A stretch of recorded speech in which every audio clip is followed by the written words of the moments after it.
Les lettres hébraïques représentent une part très importante dans ce qu'on appelle la Kabbale, qui est le trésor de la tradition juive. Pour les kabbalistes, elles sont vivantes. Ce sont des puissances qui ont créé les univers. Et dans la Kabbale, en fait, elles représentent réellement des portes d'entrée vers des mondes qui nous réveillent, qui révèlent en nous des attributs divins qui sont les nôtres et qui sont spécifiques à chacune d'elles. Donc rencontrer les grandes lettres, rencontrer les lettres hébraïques, ça n'est pas rencontrer juste un dessin, ça n'est pas rencontrer une image, c'est vraiment se rencontrer soi-même. On parle dans la Kabbale aux petites lettres d'en bas correspondent les grandes lettres d'en haut. Les petites lettres d'en bas sont les dessins des lettres calligraphiées, comme des corps en 2 dimensions.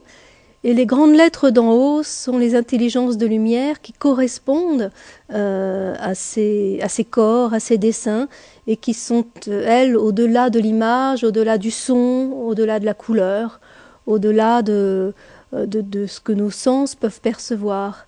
Et donc, à travers le dessin d'une lettre hébraïque, on peut comme traverser une porte pour rencontrer l'attribut de cette grande lettre.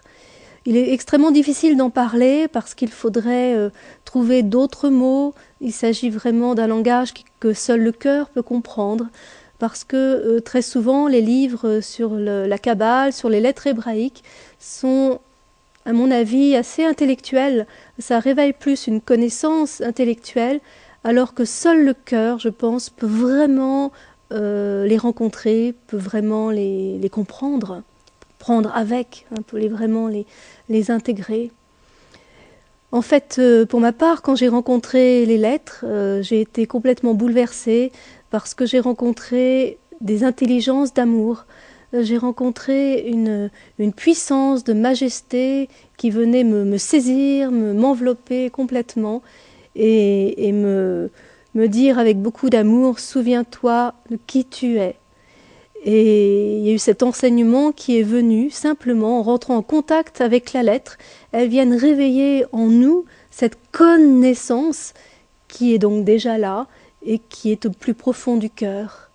Car je crois que malheureusement souvent on oppose soit un chemin de connaissance, d'érudition, où on oublie un peu trop le cœur, ou bien c'est un chemin mystique, un chemin d'amour où on oublie la connaissance. Et moi je pense qu'on a besoin des deux.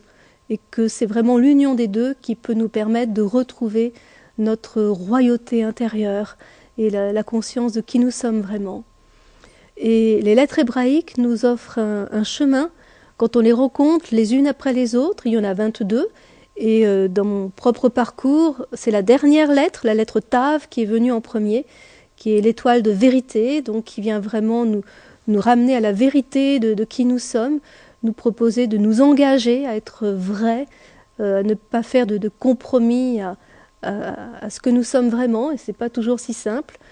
Et elles sont venues comme cela, les unes après les autres, en décrivant tout un chemin qui est venu sous forme d'un conte, l'histoire d'un voyageur, et en s'identifiant à ce voyageur, en rencontrant les lettres comme autant d'étapes initiatiques, nous arrivons à la première lettre qui est Aleph.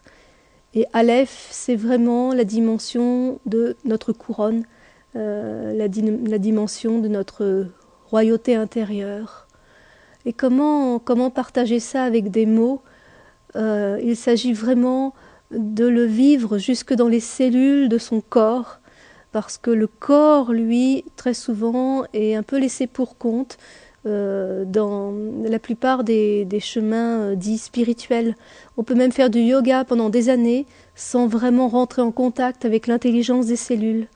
Et pourtant, au cœur même de notre hérédité, au cœur même des cellules de notre corps, il y a comme un code qui dort, qui est inactif, qui demande à être réveillé. Et la lumière des lettres hébraïques, même si moi je n'ai pas les capacités scientifiques pour expliquer comment ça se passe, mais réellement, je peux en témoigner, la lumière des lettres vient réveiller la mémoire, le souvenir, avec un grand S, du corps de lumière qui se trouve justement dans les cellules du corps. Donc c'est un travail qui est une véritable alchimie, une transmutation alchimique, où quand on rencontre les lettres hébraïques les unes après les autres, on ressent qu'elles viennent travailler en nous dans des niveaux différents. Certaines viennent plus réveiller au niveau de la conscience, certaines vont nous aider à nous relier, à nous ancrer à la terre, certaines vont nous aider à triompher de nos peurs, certaines vont nous aider à rencontrer notre ombre, notre dragon, et à ne plus en avoir peur, à comprendre au-delà de ce masque miroir qui nous renvoie à nos peurs, qu'est-ce qui appelle tellement au plus profond de nous à être enfin délivrés.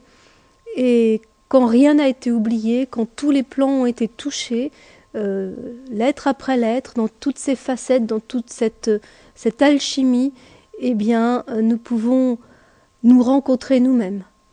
Voilà, et effectivement rencontrer sa splendeur que nous sommes. Il faut beaucoup de courage, je crois, pour à la fois avoir conscience de cette splendeur et à la fois ne pas renier son ombre et marcher avec les deux jusqu'à ce que, petit à petit, elle soit vraiment réunifiée. Voilà, on parle dans la Bible, vous savez, de cet arbre de la connaissance du bien et du mal. Nous avons tous cueilli, c'était pas une pomme, hein, mais c'était ce fruit de la connaissance. Nous connaissons le goût amer de ce fruit jour après jour, à travers toutes les expériences de la dualité que nous faisons dans ce monde de bien, de mal, de noir, de blanc, de droite, de gauche, de cette dualité du masculin, du féminin, qui parfois ont du mal à se rencontrer. Et puis nous marchons vers l'arbre de vie, nous marchons vers cette unité. Et je crois que le fait que ce chemin puisse aujourd'hui être accessible comme d'autres qui se révèlent aujourd'hui, parce que c'est le temps des révélations, c'est le temps vraiment pour nous de nous réveiller, de grandir, de nous souvenir de qui nous sommes. Vous vous rendez compte, nous avons plongé dans cette incarnation, dans ce corps animal, dans ces instincts, ces pulsions. Nous avons oublié qui nous sommes. Génération après génération, nous portons tous ces ancêtres qui appellent tellement à travers nous.